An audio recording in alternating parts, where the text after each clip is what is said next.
parleremo adesso della We will now tell you about Garibaldi's Battle of July 12, 1860.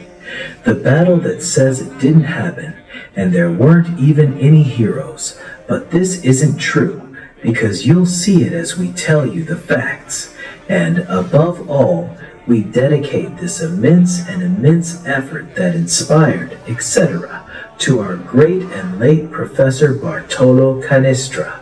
Enjoy. Bye.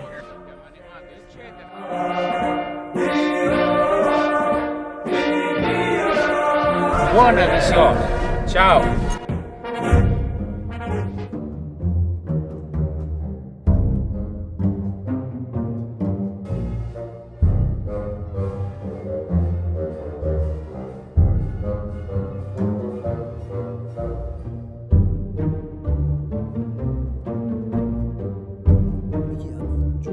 My name is Giuseppe Garibaldi.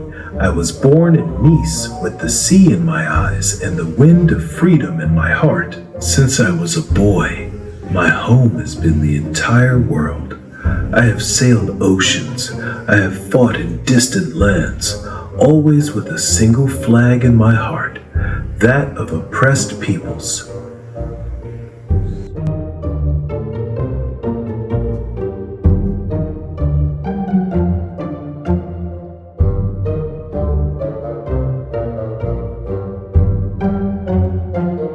The Battle of Milazzo, fought on July 20th, 1860, represents one of the bloodiest, chaotic, and decisive clashes of the entire expedition of the Thousand. It was therefore not a simple skirmish, but a very heavy clash, and there were a series of deaths, counted at approximately 800 for Garibaldi's men and 200 for the Bourbons. Garibaldi had initially made a miscalculation because Milazzo is a special territory, with 2 seas and several entry points. So he had decided to launch a pincer attack, starting from Meri. So there was a Garibaldian left column led by Vincenzo Mancini, who was from Livorno,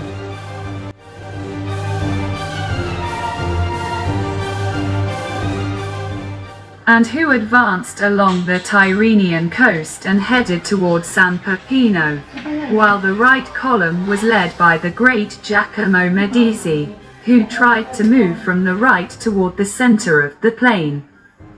But the Bourbons were armed with cannons and machine guns, then they hid behind the walls. In short, they were professional soldiers, while the Garibaldians were people driven by romantic values.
And the troops were assembled once again between San Pietro and the Zerilli farm in Gelso. The battle continued amid heroic deeds. On the other side, Garibaldi with the Tukory, the steamer, which was a gunboat with 12 cannons, began firing cannonballs at the infantry led by Bosco, and Bosco was frightened because he saw cannonballs fired from a ship. So he wasn't expecting this. We know the range of a ship was 5 to 6 kilometers, in short, at the time. Powerful cannonballs landed against the castle, against Bosco's men. Bosco was defeated, and little by little,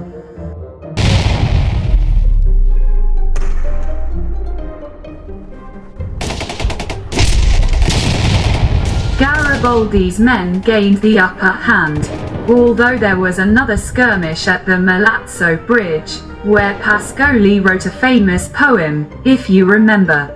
In any case, Garibaldi's men prevailed. Bosco remained locked inside the castle, under siege.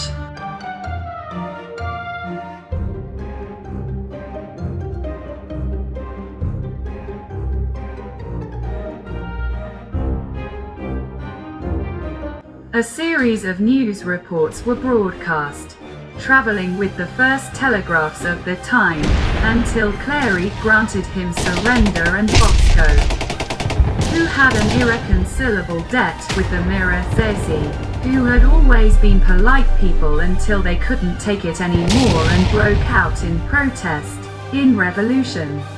Bosco retreated without causing further carnage, without firing, because the cannon fire was hitting the back street, which is practically via Umberto I, and also the marina. To avoid causing further damage, he retreated. Meanwhile, 3 frigates arrived from Naples. They embarked in the old port of Santa Maria Maggiore and left.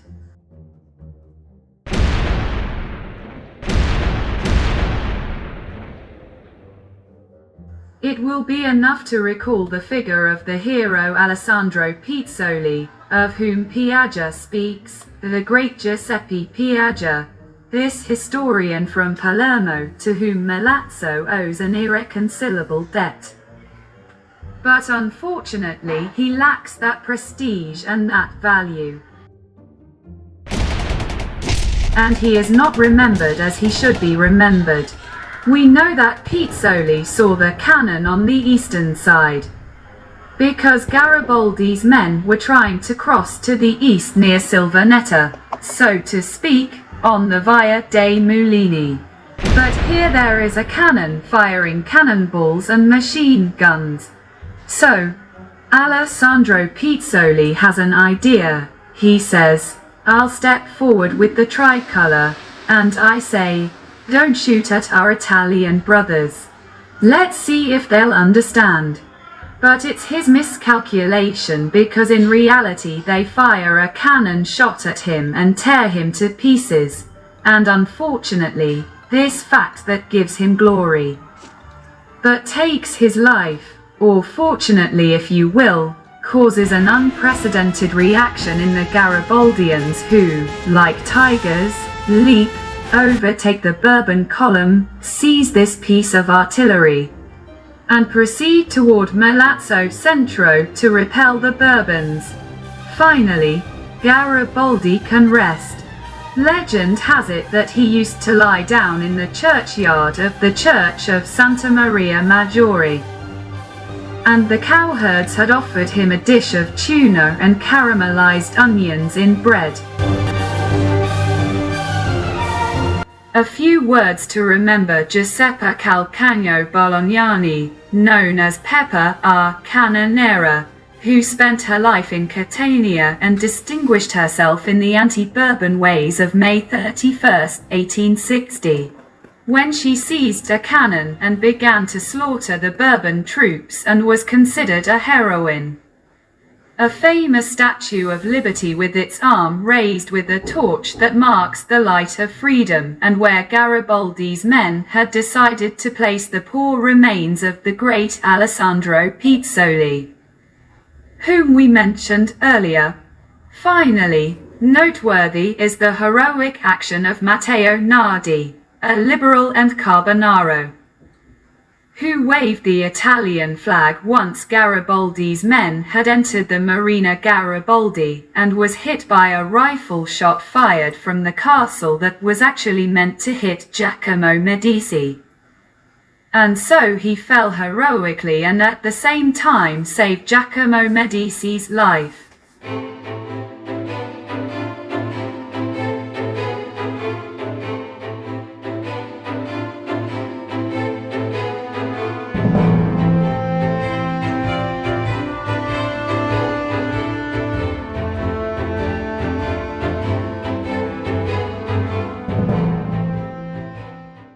A special mention goes to Virgino Valsecchi, who was born in Badia Pollicina, a relative of my dear friend Drive.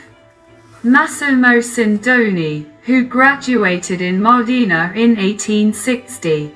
A few months after graduation, he was involved in the expedition of the Thousand together with Giovanni Gorgon, professor of surgery in Palermo.